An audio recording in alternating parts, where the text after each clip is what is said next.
Hey everybody, welcome back to Wicked Good Sports. This is episode number 3. We're talking about the playoffs as well as some other potentially interesting stories. I mean, you guys know I'm a Dolphins fan. I have to cover the rumors surrounding Deshaun Watson potentially wanting a trade. Other than that, going to be talking a little bit about Doug Pederson getting fired and what I thought was a pretty shocking turn of events. Interested to hear your opinions on that. And then, of course, we're recapping the playoffs and looking forward to next week.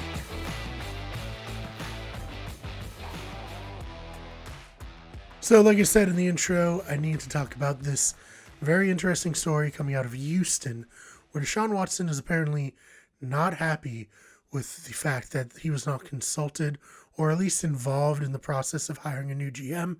I guess he was promised that that would be the case, but it was not the case. And Adam Schefter tweeted out that when they traded DeAndre Hopkins, who is unquestionably one of the best wide receivers in the entire league, he was Watson was at about a 2 out of 10 in terms of anger. But today, not being consulted, and I guess just seeing the lackluster performance of the Texans all year and maybe seeing that the organization isn't necessarily moving in the right direction, he's at a 10 out of 10. So quite angry. So let's talk a little bit about Deshaun Watson wanting a trade out of Houston. So last week I said that I wasn't ready to move on from Tua after a year like some people on Twitter, and I still am not. However, it's come out that Watson would accept a trade to Miami, which is extremely interesting because Deshaun Watson's a star today, right now. This season, he went 4-12, which is obviously a terrible record, led to the number 3 overall pick that was traded to the Dolphins for Laramie Tunsil and Kenny Stills. But he had a 70% completion percentage, threw for 4,823 yards, 33 touchdowns, and 7 interceptions. That's really great. Borderline MVP numbers if it weren't for Aaron Rodgers and Patrick Mahomes. But when you consider what talent he had around him, it's even more impressive.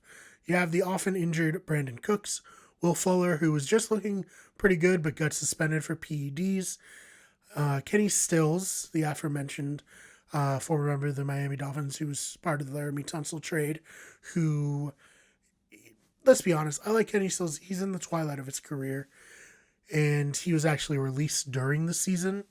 And then, for running back, they have a washed-up David Johnson, who they traded DeAndre Hopkins for, which is just a huge mess. So I think that makes his numbers even more impressive. And Miami would need to put better players around him. Of course, I like Parker Gesicki, Preston Williams when he's healthy, which is unfortunately not often.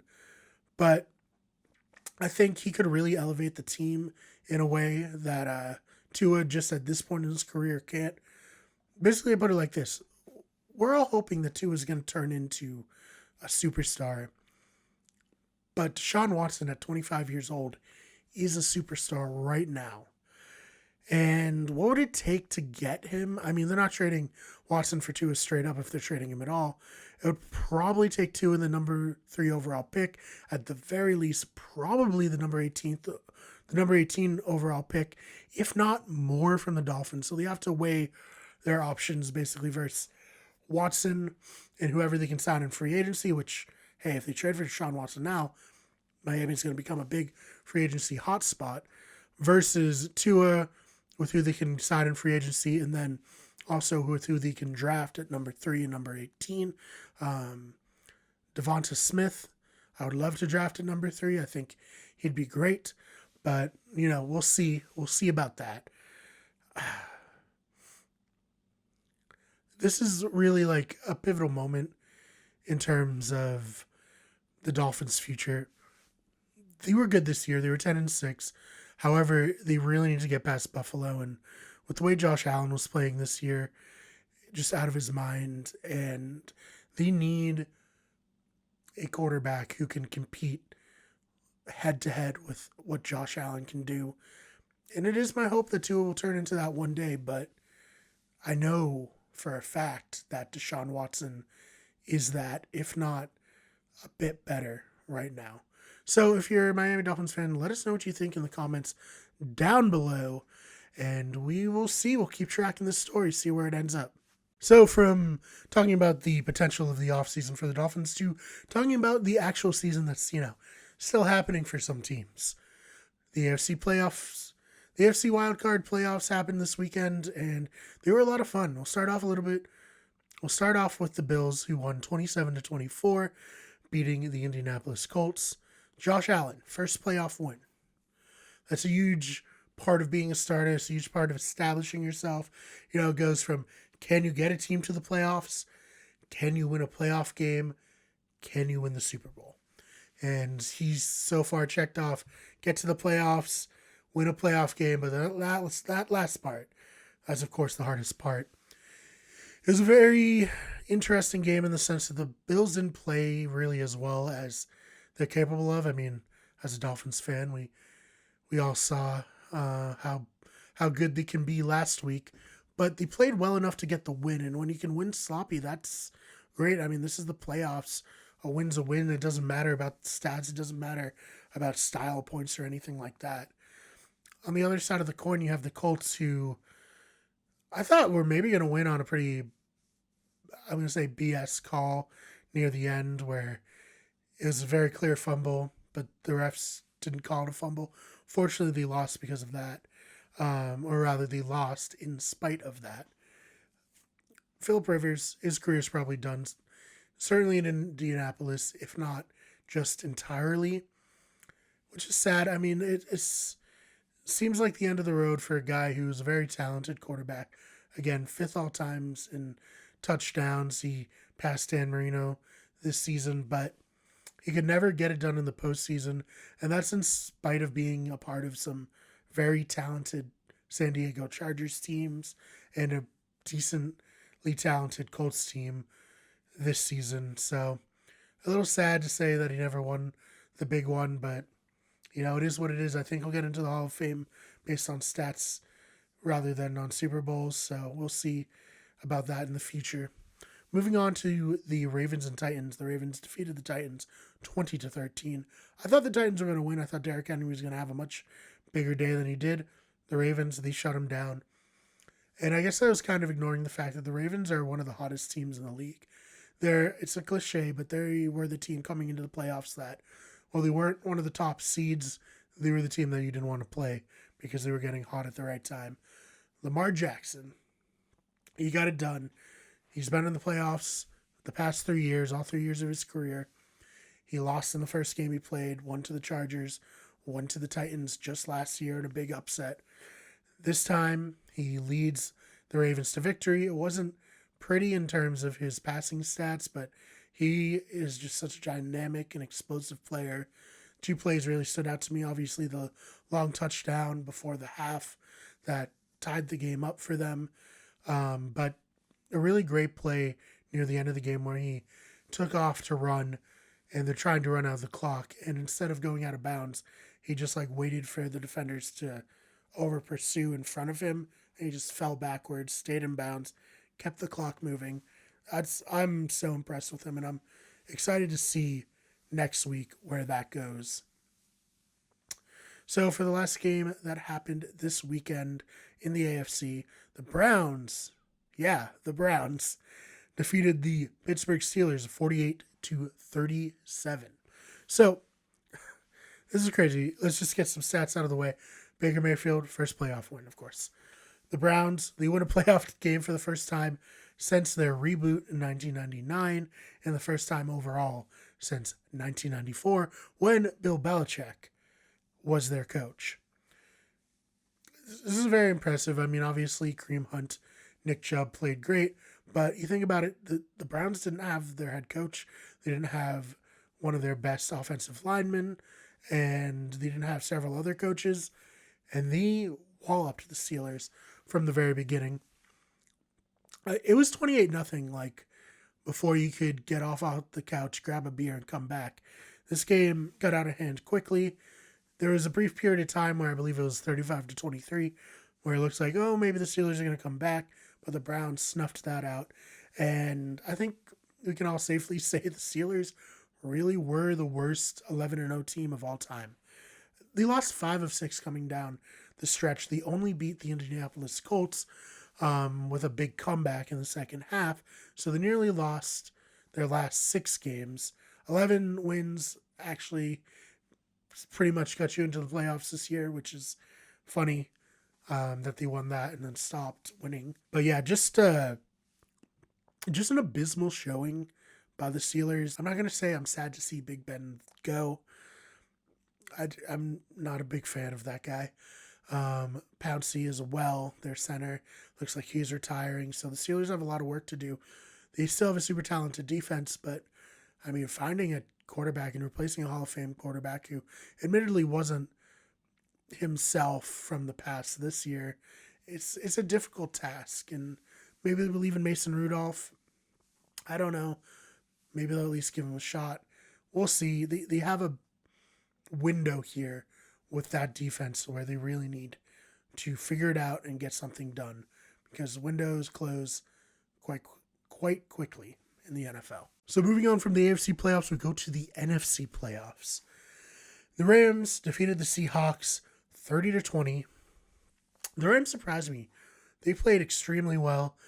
They started off watching their backup quarterback, who was the starter for Jared Goff this game, John Wolford, just get a brutally late hit laid into him. His injury ended up being so severe that he was taken to the hospital in an ambulance during the game. So in comes just Jared Goff.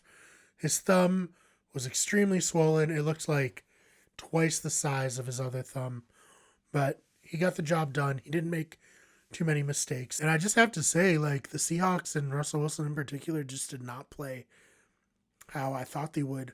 I didn't get to watch a lot of Seattle's games this year, but I know at least at the beginning of the season they were an extremely explosive offense, and I just wonder what happened to that offense, because it all but disappeared down the stretch, and they were not able to move the ball hardly at all during this game.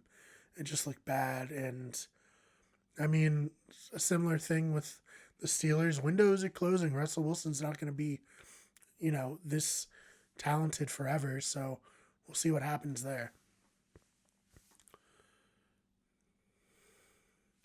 I mean, I say that about Russell Wilson not being talented forever, and yet let's talk about two guys who have been in the NFL for seemingly ever. We got the Buccaneers defeating the Washington football team 31-23. Tom Brady, he went off. He won his 31st playoff game, which is just an absolutely insane stat. Christian Heineke, he played a lot better than I thought he was going to. Last week I talked a lot about how, they need to get the life right. Someone needs to get the life rights to Alex Smith's story coming back. And with that, I was just extremely disappointed to not actually get to see Alex Smith play. Who knows if he's going to come back? Who knows if he's done? The fact that he fought back at all is insane. But, Christian Heineke played serviceably in his absence. I think he earned himself a good amount of money, at least a backup role, if not in Washington, somewhere else. But the Buccaneers are just too talented. Despite the defense for Washington putting up a good fight, it wasn't enough. So from one old guy to another, let's go to the Saints beating the Bears 21-9. Drew Brees looks old. Tom Brady doesn't look old at all. Drew Brees, this is very clearly his last year. But he got a win, and the Saints are so good with everyone around him that they really could make a push. And, Peyton Manning won a Super Bowl his last year, and he was a shell of his former self by that point. So anything's possible. The Bears, on the other hand, they did not belong in the playoffs. I think it was clear to a lot of people going in, the 8-8 Bears coming off a loss to the Packers weren't going to compete, but I hope that the fact that they were fairly easily handled by the Saints. They only scored that touchdown at the very end of the game, which Jimmy Graham, funnily enough, made a great catch and then just walked into the locker room because it was all pointless. But I heard there was a lot of rumors about extending Mitchell Trubisky. I hope this game puts that to rest, because he's not the long-term starter. We'll see about Matt Nagy, but the Bears, it's weird to say about a team that made the playoffs, and that made the playoffs not even with the worst record, but the Bears have a lot to sort out. And similar to the Packers, their defense is great. Window's closing. They got to figure something out now. Let's use this as a little transition between the wild card and the divisional round. I want to talk a little bit about Doug Pederson getting fired by the Eagles. It's genuinely hard to believe that 3 years ago the Eagles were playing in the Super Bowl and that they beat the New England Patriots in Super Bowl 52. They were led by a journeyman quarterback, Nick Foles, I'm sure, living legend within Philadelphia, but it's hard to believe, not only because so much has happened in real life since that Super Bowl, but so much has happened in the NFL, and the Eagles do not look like that team that went to the Super Bowl at all. They have a dearth of talent all over their roster. Doug Pederson and Carson Wentz had a huge falling out. There's emergence of Jalen Hurts. Hey, maybe Jalen Hurts is the guy. Maybe he's the next star. Not a great thing to put him in to replace Wentz and then pull him out of the game against the Washington football team when playoffs were still on the line for the Washington football team and the Giants watching at home. You know, it clearly was just a mess. I thought the decision to pull Hurts was potentially from up above, wanting to secure an earlier draft pick by putting in a worse quarterback. But I guess if Pederson got fired, that probably isn't the case, which makes me surprised that it happened at all. I've said it before in this video, but it was only 3 years ago, less than 3 years ago, that the Eagles were standing on top of the mountain, you know, and I don't know if it's like complacency or, hey, I did it and I did it my way. I know everything. I know Doug Pederson wrote a book about winning the Super Bowl immediately after, which was, you know, a choice to be sure. And I know that a lot of other players either retired or left in free agency after that. But even like this team compared to last year's team where everyone was hurt and Carson Wentz had to put him on his back, so much worse. And with Doug Pederson leaving and being fired, I don't necessarily see the appeal for Philadelphia as a place to be a head coach, just because they're not a very talented team. And I mean, they have Jalen Hurts, who maybe he's the future, but you know, oftentimes when coaches come in, they want to replace the quarterback with their guys. They want to place a lot of people with their guys, and so I don't necessarily see it as an attractive place for a new head coach. And it's just a tremendous downfall from where they were a few years ago. Okay, so we're almost at the end of the show. We're going to talk about the AFC playoffs. The divisional round is up next. We have the Browns coming off a great win, their first playoff win since 1994. First playoff win as this rebooted Browns franchise. First playoff win for Baker Mayfield. And they are actually going to probably get their coach back, who was out due to COVID this last week. So with all that said, they're going to be facing the Chiefs, the defending champions. It's not going to be easy. I think the Chiefs are favored by 10 points right now, which might just be like an effort to get money over onto the Browns. But I mean, if you're a betting person, I would take the 10. The Chiefs haven't looked amazing down the stretch, but they have Patrick Mahomes, so who knows? You know, they could beat any team by 50 or beat any team by 3. So, I mean, they're 15-1. Obviously, when I say they haven't played well down the stretch, I simply mean they haven't been blowing teams out like we were maybe accustomed to. They're very reliant on the big explosive play. They haven't been able to have, many sustained drives, which I guess makes sense because they have such playmakers that what's the need for that? Would there be more if they didn't have as prolific playmakers? It's hard to say. But with all that said, I don't think I'm going to pick the Browns to upset here.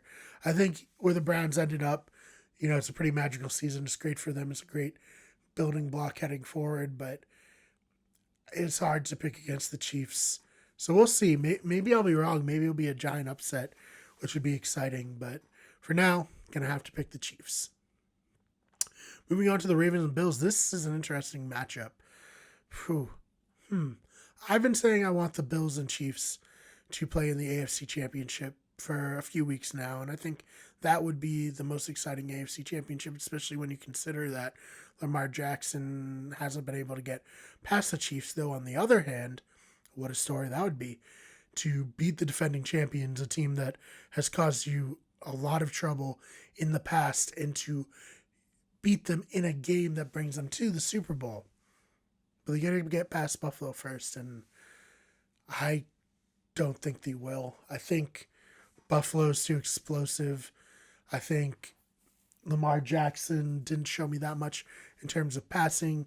They can definitely take away his at least planned runs, though he's even better on the improvised runs. So I think I'm going to pick the Bills to defeat the Ravens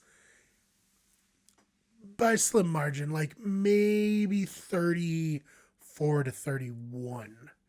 We'll see how that goes. So what do you guys think is going to happen in the AFC Divisional round?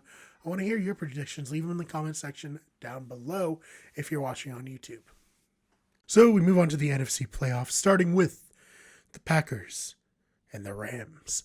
So I don't think the Rams are going to win this. I said this last week. I thought the Seahawks were going to beat the Rams, so maybe I'll be proven wrong once again. But Aaron Rodgers is playing like an absolute man possessed this season. Certainly going to be the MVP. I wish they would announce those before the playoffs. I don't necessarily love the whole NFL honors thing. I mean, I guess it's fine. It's another night for the NFL to try to get ratings and get people watching their brand, but I liked going into the playoffs back in the day, knowing who the MVP was, knowing who the comeback player of the year was, having those storylines play out. Like, how many years did we watch Peyton Manning as the reigning MVP exit the playoffs early or brutally at the hands of teams like the Patriots or Steelers? But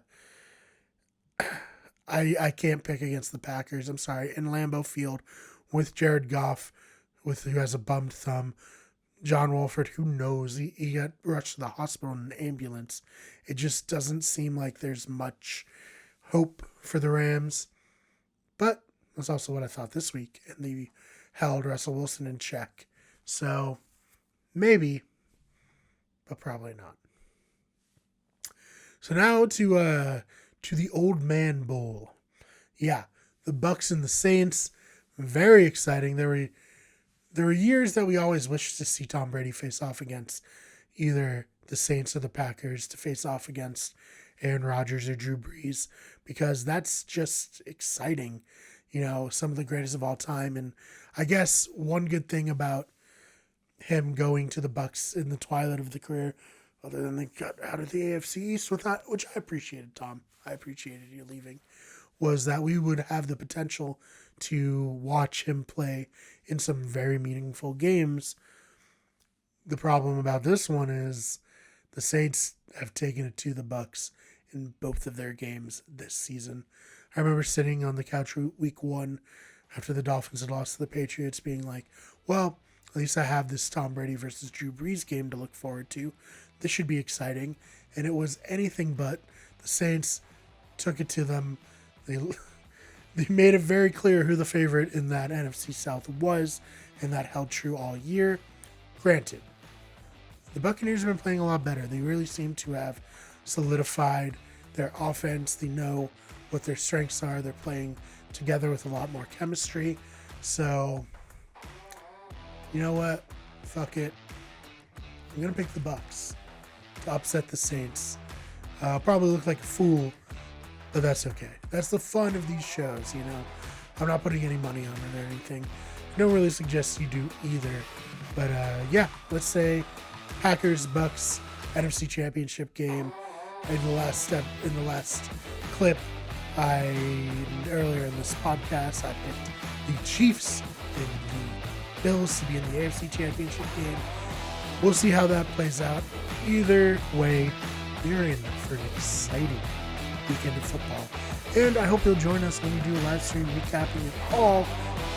Or check out my solo recaps next week in another episode of Weekend in Sports. So that's all I have. Thank you so much for listening to the podcast. If you're listening on YouTube, give us a thumbs up. Maybe subscribe to the channel. If you're listening on podcast services, make sure you rate on the various services and tell all your friends about us. We will see you in the next one where we talk about the outcome of the divisional round of the playoffs.